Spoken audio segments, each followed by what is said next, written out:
Salam rekan-rekan modernis satir dimanapun Anda berada. Kali ini kita akan kembali membahas persoalan politik jelang Pilpres 2024 ya. Tentu dari perspektif Profesor Akal Sehat Rocky Gerung gitu.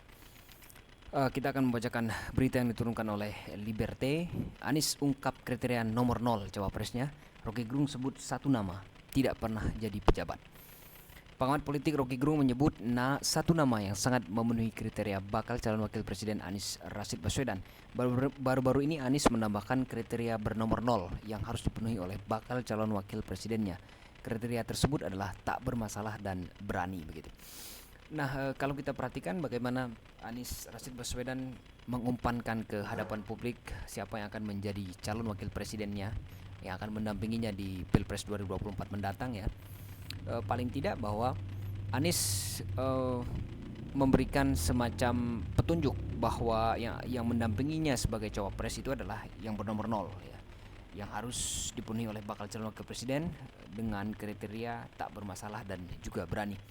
Hal itu yang kemudian disambut oleh Profesor Akal Sehat Rocky Gerung ya, yang menyebut bahwa yang berpotensi daripada kriteria yang sudah disampaikan oleh Anies Rashid Baswedan itu adalah Ketua Umum daripada Partai Demokrat Agus Harimurti Yudhoyono.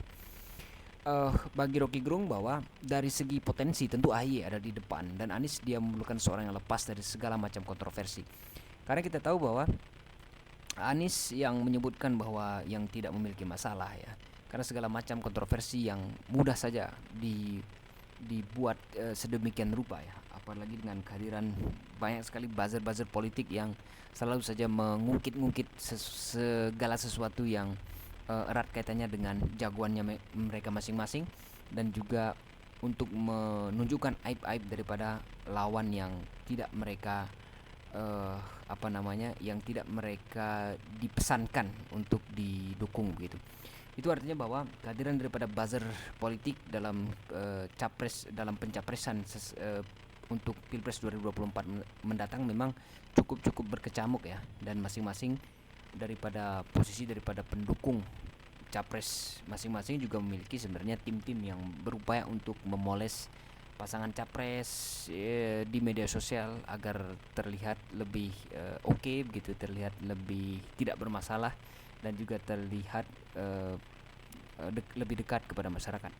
Nah, tetapi yang perlu kita lihat dari posisi daripada cawapres sekarang ini memang belum terlihat ya, belum terlihat secara pasti siapa yang akan menjadi cawapres untuk 2024 mendatang. Karena kenapa? Karena belum ada masing-masing daripada partai politik maupun koalisi partai politik yang mendeklarasikan capres dan juga cawapres secara bersama-sama begitu. Karena kita tahu bahwa posisi daripada Anies Rashid Baswedan yang sudah dideklarasikan sebelumnya oleh Nasdem di tahun yang lalu ya, di akhir tahun 2022 yang lalu. Kemudian juga ada petugas partai ya, yang merupakan jagoan daripada PDIP ya begitu ya. Ada Ganjar Pranowo dan juga ada Prabowo Subianto yang secara kalkulasi sudah memiliki istilahnya jejak-jejak kekalahan di Pilpres 2014, di 2019, dan juga untuk 2024 masih berkeinginan kuat untuk maju sebagai calon presiden untuk 2024 mendatang. Nah, yang menariknya bahwa saat sekarang ini kehadiran dari masing-masing capres itu belum secara resmi mengumumkan pendampingnya masing-masing begitu. Oleh karena itu kalau kita berbicara dari sudut daripada yang disampaikan oleh Rocky Gerung bahwa seseorang yang lepas dari segala macam kontroversi yang nantinya akan mendampingi Anies Rashid Baswedan, maka kriteria tersebut berpotensi jatuh kepada Agus Harimurti Yudhoyono.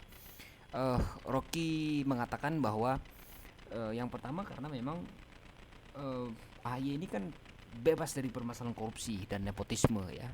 Karena kenapa? Karena masing-masing banyak sekali cawapres-cawapres yang saat sekarang ini sudah pernah menjadi pejabat. Kemudian otomatis dalam kaitannya dengan jabatan seseorang itu ada indikasi korupsi, kemudian ada indikasi nepotisme begitu.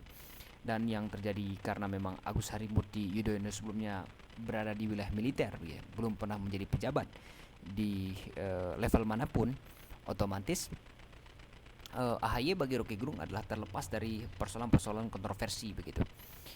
Kemudian selain soal itu, bagi Rocky Gerung AHY juga dianggap terbukti berani melalui keputusannya berhenti dari dunia militer dan masuk ke wilayah sipil. Ya, karena kalau sebelumnya kita tahu bahwa Agus Harimurti Yudhoyono adalah dia berkarir di militer begitu. Dia berkarir di militer.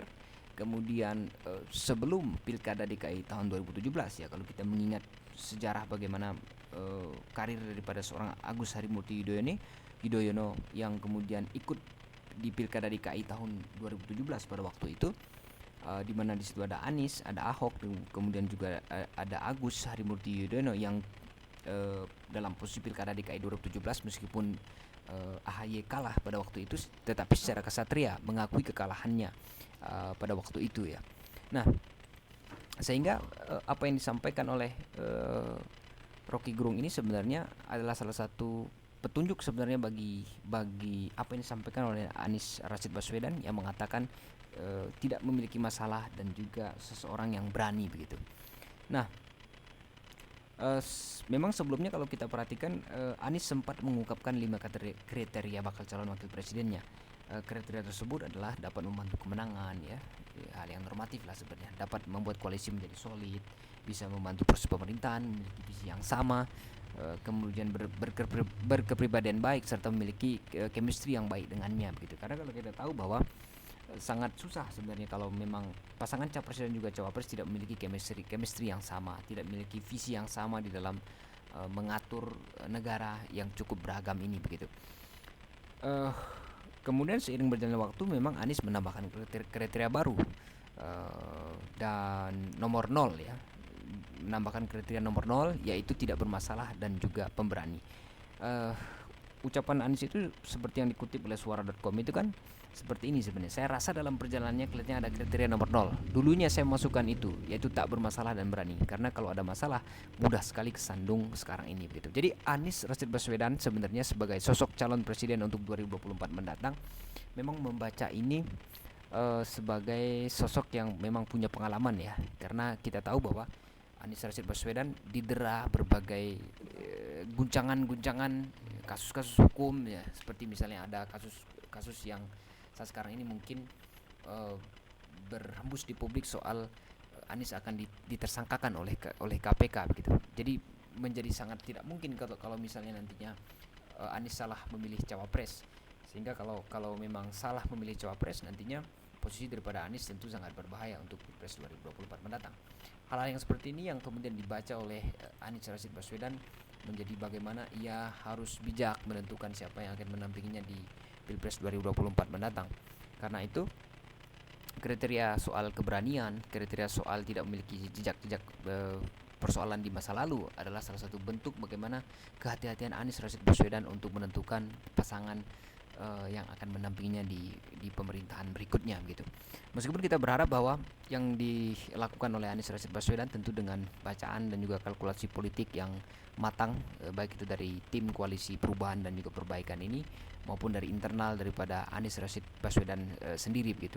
Kita berharap bahwa untuk 2024 mendatang memang kembali mengembalikan istilahnya politik wawasan ya, tidak lagi kemudian memilih sosok-sosok pemimpin yang tidak memiliki wawasan yang lengkap ya, tidak berdaulat atas dirinya sendiri, sehingga itu nantinya berdampak secara domino terhadap perkembangan Indonesia di masa mendatang begitu. Karena kita tahu bahwa akibat kita salah memilih pemimpin, standar kita menilai kepemimpinan kita juga semakin berubah karena yang kita pilih juga kurang wawasan. Akhirnya kita menganggap standar itu menjadi standar yang paling rendah gitu. Tapi saya rasa bahwa Anies Rashid Baswedan adalah sosok yang memiliki rekam jejak yang cukup baik ya. Kepemimpinannya di Jakarta juga cukup baik ya. Kemudian juga tidak memiliki semacam kekurangan wawasan dalam soal kepemimpinan dan lain sebagainya. Meskipun Anies Rashid Baswedan pernah menjadi pejabat, tentunya otoritas-otoritas terkait, penegak hukum yang terkait seperti halnya KPK dan juga ada jaksa agung begitu ya. Tentu dalam posisinya adalah dalam posisi yang sedang mengamati sebenarnya perkembangan daripada Anies Rashid Baswedan. Karena kita tahu bahwa dalam kaitannya dengan politik apapun bisa terjadi, siapapun bisa dijadikan tersangka dalam kaitannya seseorang yang pernah menduduki sebagai jabatan posisi yang sangat-sangat penting di negara kesatuan Republik Indonesia ini begitu. Uh, Semoga Anies Rashid Baswedan mampu menunjukkan istilahnya kemampuannya di dalam meramu siapa yang akan menjadi calon wakil presiden di 2024 mendatang.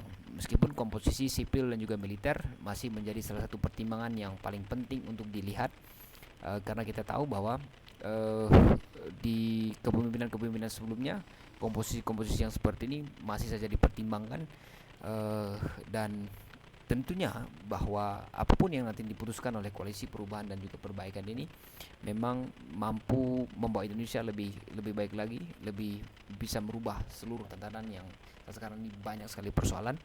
Dan harapannya di 2024 mendatang kepemimpinan kita betul-betul nantinya bekerja untuk rakyat, bukan bekerja untuk partai begitu. Karena kaitannya dengan saat sekarang ini di rezim-rezim sebelumnya ini, karena memang ada istilah-istilah yang sangat populer ya sebagai petugas partai. Kesannya bahwa presiden kita itu bekerja untuk partainya gitu. Kita berharap bahwa harus ada pemutusan yang jelas nantinya di 2024 mendatang, bahwa seseorang pemimpin kita itu tidak lagi bekerja untuk dikesankan bekerja untuk partainya, karena posisinya bukan petugas partai. Presiden itu adalah seseorang yang istilahnya diberi amanat yang besar oleh rakyat Indonesia begitu, sehingga kesan-kesan dan juga prasa-prasa daripada petugas partai adalah sesuatu yang perlu kita benamkan untuk 2024 mendatang, sehingga tidak ada lagi istilah-istilah prasa-prasa yang merendahkan pejabat-pejabat yang memang diberikan amanat oleh seluruh rakyat Indonesia melalui proses pemilihan di 2024 mendatang. Karena prasa itu ternyata cukup mengganggu kita sebagai seseorang yang melihat bagaimana sosok presiden dianggap sebagai petugas partai, sosok capres dianggap sebagai petugas partai. Lalu apakah partai menjadi yang paling berkuasa di Indonesia? Tentu secara teoritis ya, kalau kita perhatikan bahwa rakyatlah yang paling berdaulat di Indonesia. Tapi secara praktek memang yang terjadi di Indonesia ini memang partai-partai politik punya cengkeraman yang cukup kuat terhadap posisi daripada calon presiden yang diusung dari masing-masing partai politik. Nah, perubahan-perubahan yang seperti itulah yang diharapkan nantinya bisa terwujud di 2024 mendatang, agar tidak lagi istilahnya kita menjadi bangsa yang hanya bercokol pada kepentingan partai-partai politik tertentu, tetapi harapannya pemimpin yang lahir nantinya adalah mampu untuk bekerja kepada rakyat begitu, terhadap kepentingan rakyat. Terima kasih rekan-rekan dan selamat menjalankan aktivitas kembali.